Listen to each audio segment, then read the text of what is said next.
Hi friends, welcome to my channel. ఈరోజు మన ఛానల్లో ఎంతో టేస్టీగా క్రిస్పీగా తయారు చేసుకుని పప్పుల మిక్చర్ ఎలా ప్రిపేర్ చేసుకోవాలో చూద్దామండి. బయట కొనకుండానే ఇంట్లోనే దీనిని చాలా ఈజీగా ప్రిపేర్ చేసుకోవచ్చండి. ఆ ప్రాసెస్ ఎలాగో ఇప్పుడు చూద్దాం. ముందుగా దీనికోసం 1 కప్పు ఎర్ర కందిపప్పు, 1 కప్పు పెసలు, 1 కప్పు శనగపప్పుని తీసుకోవాలి. తరువాత తీసుకున్న వాటిని ముందుగా ఎర్ర కందిపప్పుని ఒక బౌల్లోకి వేసుకొని తర్వాత అందులోకి కొన్ని వాటర్ని వేసుకోవాలి. వీటిని ఓవర్ నైట్ అంతా నానబెట్టుకోవాలండి. తర్వాత వేరొక బౌల్ని తీసుకొని దానిలోకి పెసలను వేసుకోవాలి. ఇందులో కూడా వాటర్ని వేసుకొని వీటిని కూడా ఓవర్ నైట్ నానబెట్టుకోవాలి. తరువాత వేరొక బౌల్ని తీసుకొని దానిలోకి శనగపప్పుని వేసుకొని అందులోకి కూడా కొన్ని వాటర్ని వేసుకొని వాటినైతే 4 అవర్స్ పాటు నానబెట్టుకుంటే సరిపోతుంది. ఈ విధంగా తీసుకున్న పప్పులన్నిటినీ కూడా నానబెట్టుకున్న తర్వాత మరుసటి రోజు వాటిని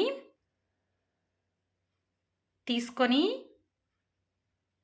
1 by 1 బాగా వాష్ చేసుకోవాలి. చూసారు కదండి, 3 కూడా మనకి ఈ విధంగా నానతాయండి. వీటిని 1 by 1 కూడా వాటర్ని తీసివేసి బాగా వాష్ చేసుకొని తీసుకోవాలి. తరువాత ఇలా రెడీ చేసుకున్న వాటిని 1 by 1 ఒక కాటన్ క్లాత్ పైన వేసుకోవాలి.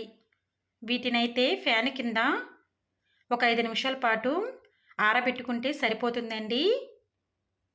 వాటికున్న తడి పోతే సరిపోతుంది.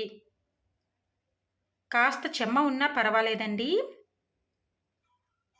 ఈ విధంగా మూడింటిని కూడా ఫ్యాన్ కింద కాటన్ క్లాత్పై వేసుకోవాలి.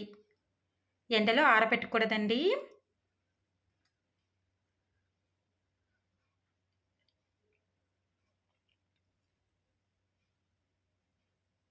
చూశారు కదండి, వీడియోలో చూపించిన విధంగా ఒక 5 నిమిషాల పాటు వాటిని ఆరబెట్టుకోవాలి.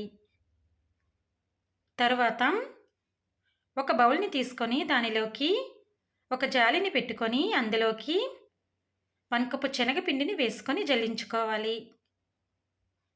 అలాగే 1 స్పూన్ బియ్యం పిండిని కూడా వేసుకొని దానిని కూడా జల్లించుకోవాలి. తర్వాత దానిలోకి 1/2 స్పూన్ సాల్ట్ని కూడా వేసుకొని 1/2 స్పూన్ కారాన్ని వేసుకొని అవన్నీ బాగా కలిసేలాగా మిక్స్ చేసుకోవాలి. తర్వాత దానిలోకి కొంచెం కొంచెం వాటర్ని వేసుకుంటూ బాగా కలుపుకోవాలి. అది సాఫ్ట్గా అయ్యేంత వరకు కలుపుకొని వీడియోలో చూపించిన విధంగా ముద్దలాగా ప్రిపేర్ చేసుకోవాలి. తర్వాత దానిని పక్కన పెట్టుకొని ఇంతకుముందు క్లాత్పై ఆరబెట్టుకున్నాం కదండి, ఆ పప్పులు మనకి ఈ విధంగా తడిపోయి రెడీ అవుతాయి. కాస్త చెమ్మ ఉన్నా పర్వాలేదండి, వాటికున్న తడిపోతే సరిపోతుంది. ఇలా ఆరిన ఆ మూడింటిని కూడా 3 వేరువేరు ప్లేట్లోకి తీసుకోవాలి. చూసారు కదండి, కందిపప్పు అలాగే పెసలు శనగపప్పు మూడింటిని కూడా వేరువేరు ప్లేట్లోకి తీసుకోవాలి. తర్వాత ముందుగా కలుపుకున్న శనగపిండి మిశ్రమాన్ని జంతికల కొట్టంలోకి పెట్టుకోవాలండి. తర్వాత దానిని క్లోజ్ చేసుకొని స్టవ్ ఆన్ చేసుకొని స్టవ్ పై ఒక కడాయి పెట్టుకొని డీప్ ఫ్రై కోసం ఆయిల్ హీట్ చేసుకొని ఆయిల్లో ముందుగా సన్నకారపూసను వేసుకోవాలి.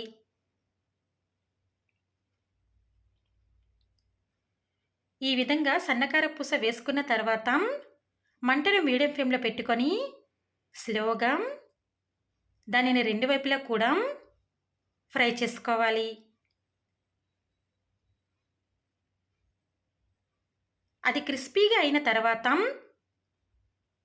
దానిని స్ట్రైనర్లోకి తీసుకోవాలి. ఇలా స్ట్రైనర్లోకి తీసుకున్న తర్వాత దానిని ఒక ప్లేట్లోకి తీసుకొని పక్కన పెట్టుకోవాలి. తర్వాత అదే ఆయిల్లోకి కొన్ని వేరుశనగ పలుకులు, కొన్ని జీడిపప్పును వేసుకొని వాటిని కూడా మంటను మీడియం ఫ్లేమ్లో పెట్టుకొని కలుపుకుంటూ ఫ్రై చేసుకోవాలి. అవి కూడా బాగా ఫ్రై అయిన తర్వాత వాటిని ఒక స్ట్రైనర్‌లోకి తీసుకోవాలి. ఇలా తీసుకున్న వాటిని ఒక బౌల్‌లోకి తీసుకొని పక్కన పెట్టుకోవాలి. తరువాత అదే ఆయిల్‌లోకి ముందుగా మనం ఆరబెట్టుకొని తీసుకున్నాం కదండీ! వాటిని వన్ బై వన్ ఫ్రై చేసుకోవాలండి. ముందుగా శనగపప్పుని అందులోకి వేసుకోవాలి. అలా వేసుకున్న తర్వాత మంటని మీడియం ఫ్లేమ్‌లో పెట్టుకొని కలుపుకుంటూ వాటిని ఫ్రై చేసుకోవాలి. శనగపప్పు అయితే ఫ్రై అయిన తర్వాత మనకి పైకి తేలుతాయండి. అలా తేలినట్లయితే అవి మనకి పూర్తిగా రెడీ అయినట్లు. అవి క్రిస్పీగా తయారైన తర్వాత వాటిని స్ట్రైనర్‌లోకి తీసుకోవాలి.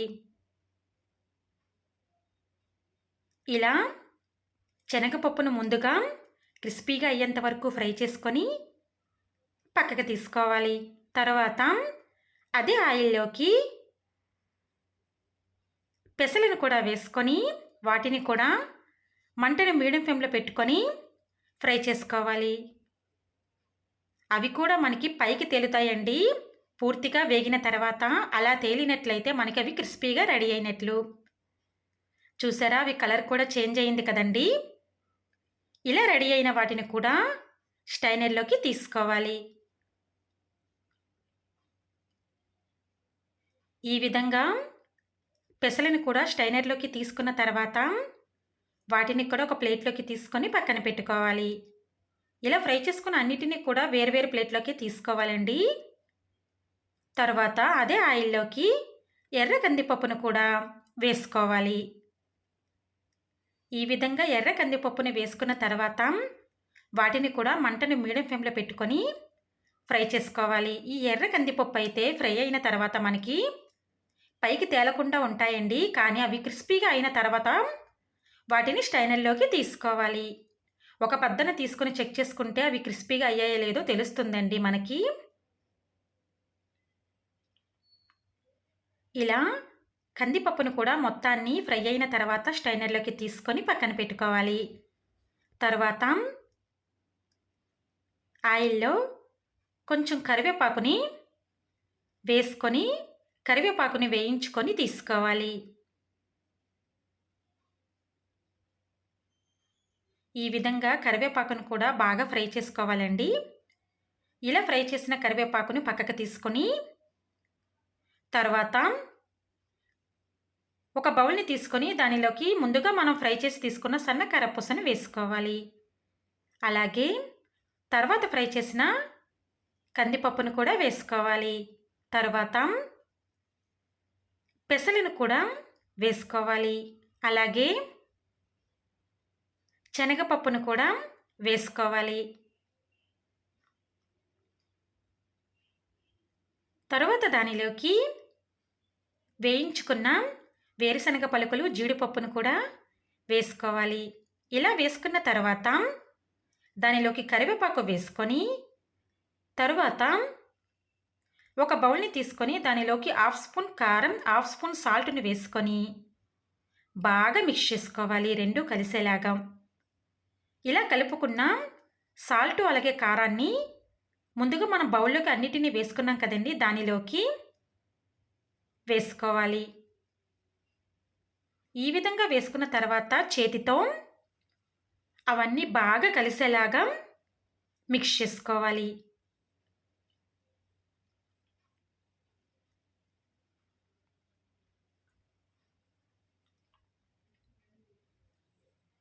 ఈ విధంగా అన్నీ బాగా కలిసేలాగా మిక్స్ చేసుకోవాలి. అంతేనండి. ఎంతో టేస్టీగా క్రిస్పీగా తయారు చేసుకుని స్వీట్ షాప్ స్టైల్‌లో పప్పుల మిక్చర్ రెడీ.